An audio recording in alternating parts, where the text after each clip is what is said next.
Okay, at this point we know that the proton was discovered by Ernest Rutherford.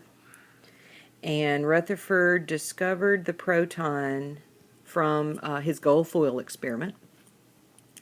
We also know that the electron was discovered by J.J. Thomson. It was actually, he's credited with that discovery because of his work with a cathode ray tube. We know that protons are positively charged. We know that electrons are negatively charged. And these are two of the subatomic particles that make up an atom. What's the third? The third is the neutron. What's the charge of a neutron? Okay, it does not have a charge. Neutrons are neutral, and it was actually discovered by James Chadwick. I'll write in that Thomson is who discovered the electron. Now, of these subatomic particles, where are they in an atom? Well, you're familiar probably with this diagram of what an atom looks like. This is known as the planetary model of an atom, where you have a nucleus in the center and there are electrons in orbit around the nucleus. Okay, that's not what an atom looks like, but we still use a diagram like that as a very simplified explanation of an atom. But atoms are a nucleus and electrons are around the nucleus. In the nucleus, that's where the protons and the neutrons are. So the protons and the neutrons are in the nucleus. What's going around this nucleus? Electrons are orbiting around the nucleus. Now, from a previous video, you know that protons are what make up the majority of the mass of an atom, and actually the protons and the neutrons together. The protons and the neutrons are very comparable in their masses to each other.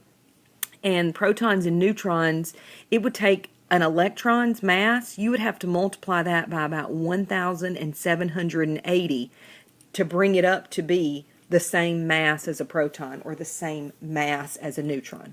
So electrons are extremely small. Yes, they do have mass, but the mass of an electron does not matter for an atom. You can add electrons to an atom, and it's not going to change the mass of an atom. You can take electrons away from an atom, and it's not going to change its mass because they are too small to even matter. So, when we look at the periodic table, we actually see a very organized arrangement of the atoms, and there are numbers on the periodic table. So what do those numbers mean? The front cover of every chemistry book has a periodic table. And so if you look at that periodic table and we say, let's take carbon, for example. There's some numbers on that periodic table that go along with each element, along with their symbol. So what are those numbers? Well, the number at the top, that is the atomic number. The atomic number is actually equal to the number of protons. The number at the bottom, that's the mass number. That number makes up the mass of the atom. So what do you think goes into that number? We just finished talking about protons and neutrons and electrons, and we also talked about how small electrons are, and you can change the number and it's not going to change the mass. So hopefully it makes sense that this mass number has nothing to do with electrons. But the mass number is actually the sum of the protons and the neutrons. It has nothing to do with the electrons. Now, if you look at the elements of the periodic table, how are they arranged? Because it's a very orderly arrangement to the periodic table. Are they alphabetical? Well, of course not. That would be silly. Are they arranged according to this atomic number? If you look across the periodic table, it seems, well, that would make sense. They're arranged by atomic number. But what about the mass number?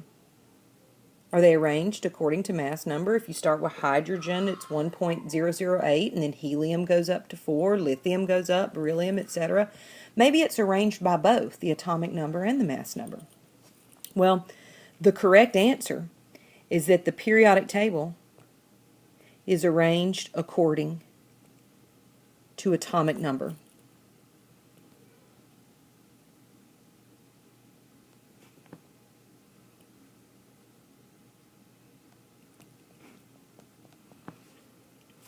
And we know that because there are a couple of places we can look. For example, if you look in the middle of the table at cobalt and nickel, cobalt has an atomic number of 27, its symbol is CO. Nickel has an atomic number of 28, its symbol is Ni. Well, obviously their atomic numbers, 27 and 28, are increasing. But if you look at their mass numbers, cobalt is 58.93, nickel is 58.69. So do you see what happened there? Their mass numbers decreased. Therefore, it can't be arranged the periodic table cannot be arranged according to mass number, because it does seem to steadily increase, but there are a couple of places, like there at cobalt and nickel, where the mass number actually goes down. And if you pause and you look for a second across the periodic table, you will also find a couple more instances of that, where the mass number actually decreases. But the answer is that it's arranged by the atomic number, which is the number of protons. And now we have a way of writing elements. And many of you have heard carbon-12. And this might be what you would write if someone said carbon-12. Or perhaps you've even heard the term carbon-14. Carbon-14 is that carbon that's used in carbon dating. Well, in chemistry, how we would actually write this is how we write carbon-12. So how would you write carbon-14? Well, sure, that's what you would write for carbon-14. What are these that we've written? These are isotopes.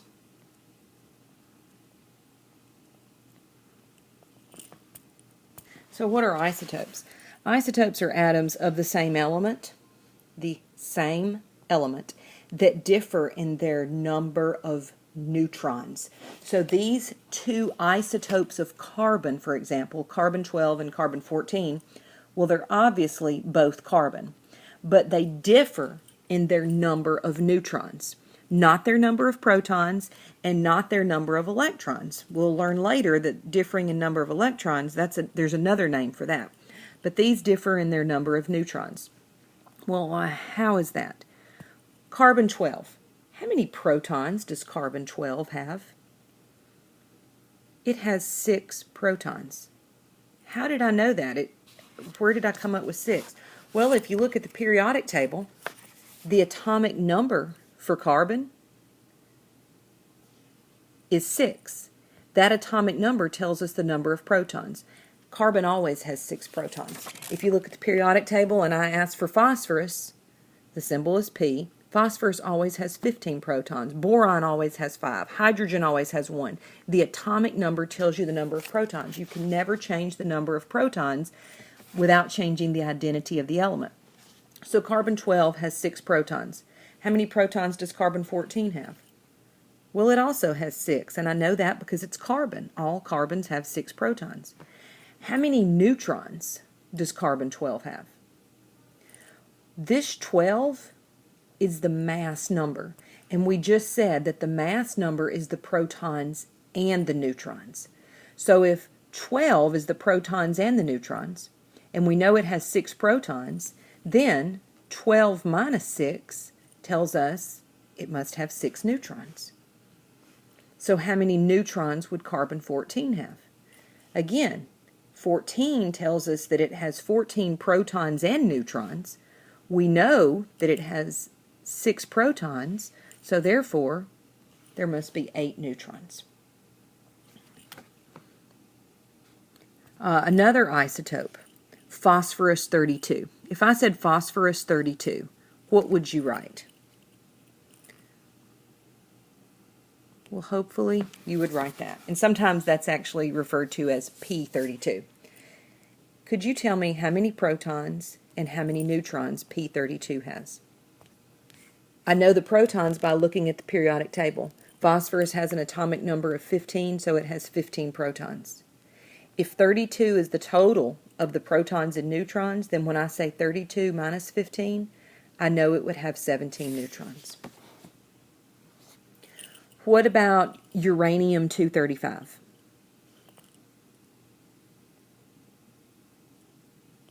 This is U-235. How many protons does it have? I'll look that up on the periodic table, and I see that the atomic number for uranium is 92. How many neutrons would it have? It would have 143, because I would say 235 minus 92 and get 143.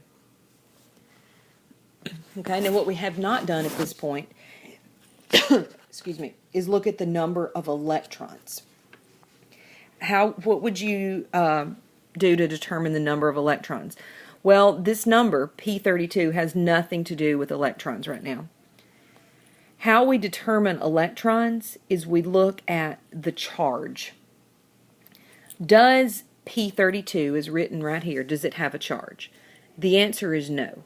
How do you know it doesn't have a charge? Well, because I didn't write a charge on it. For example, I could have written P32 with a -3 charge. Now you know it has a charge, but I didn't write that. If nothing is written there, it is understood to be neutral. If it's understood to be neutral, then that means that the number of protons and the number of electrons have to equal each other.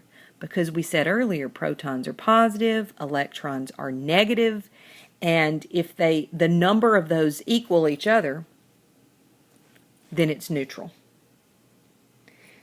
Adding electrons is not going to change the mass because they're too small. Okay? Now, what if I said P32 with a -3 charge? How many protons, how many neutrons, and how many electrons would that have? Well, it still has 15 protons, because that's its atomic number. It's still 17 electrons, because 32 minus 15 is 17. But now this isotope of phosphorus has a -3 charge. Since the charge is negative, that means I have to have more electrons than protons. How many more? Well, I'm going to have 3 more electrons. So that would be 18 electrons, because 18 negative electrons and 15 positive protons is going to give me an overall -3 charge. What if we were dealing with something that had a positive charge? Say, for example, sodium-23. How many protons, how many neutrons, and how many electrons are in sodium-23? If I go to the periodic table, feel free to pause the video and answer this yourself, and then start it back up and you'll have the answer. Let's see if you can get it right. Sodium has 11 protons. I see that from its atomic number. 23 minus 11 is 12, so I know it has 12 neutrons. And I need it to have a positive charge. That means I've got to have fewer electrons than protons, so it's going to have 10 electrons. Remember, the number of protons determines the identity of the atom. You can never change the number of protons. How do you manipulate the numbers to show a charge, whether it's positive or negative? You can only manipulate the number of electrons to determine the charge. Now, that we can understand how to count the protons, neutrons, and electrons in an atom, let's go back and let's look at this information that we get from the periodic table for an element. We know that this number at the bottom is the mass number, and that it is the sum of the protons and the neutrons. What are the units for that mass number? Well, for now, our units for that mass number are going to be atomic mass units.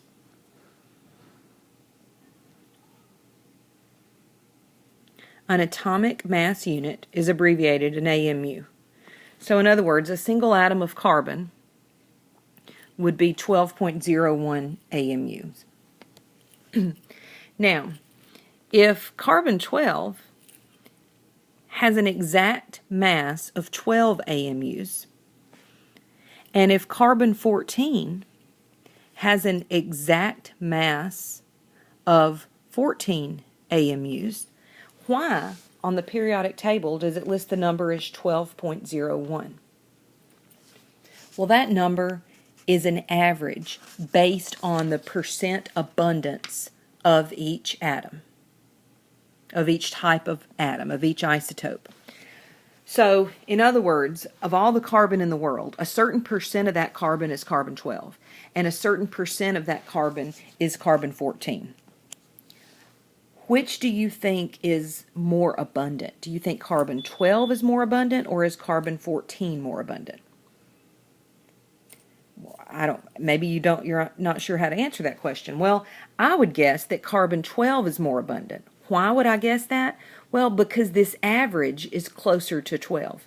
It's just like when you average your grades, guys. If you are going to consistently make 100s on every test, and then maybe something happens on the final exam, and you make a 90, well, what's your average going to turn out to be? Well, it depends on what counts more, right? Did the test count more, or does the final exam count more? Okay, whatever counts as a higher percentage, that's where your average is going to end up closer. So there's actually more carbon-12 because this average is closer to 12. And actually, it probably says somewhere in your book, and I can't remember off the top of my head, but around, I think it's like 99% of the carbon in the world is carbon-12. And then that other small percentage would be carbon-14. Okay, so these atomic masses that you see for the periodic table, they're based on the percent abundance for a certain type, for the different isotopes of an atom. And there are calculations in your textbook that show you how to calculate. You just simply multiply the percentage by the mass of each isotope, and you have the mass for that percent, and then you would add them together.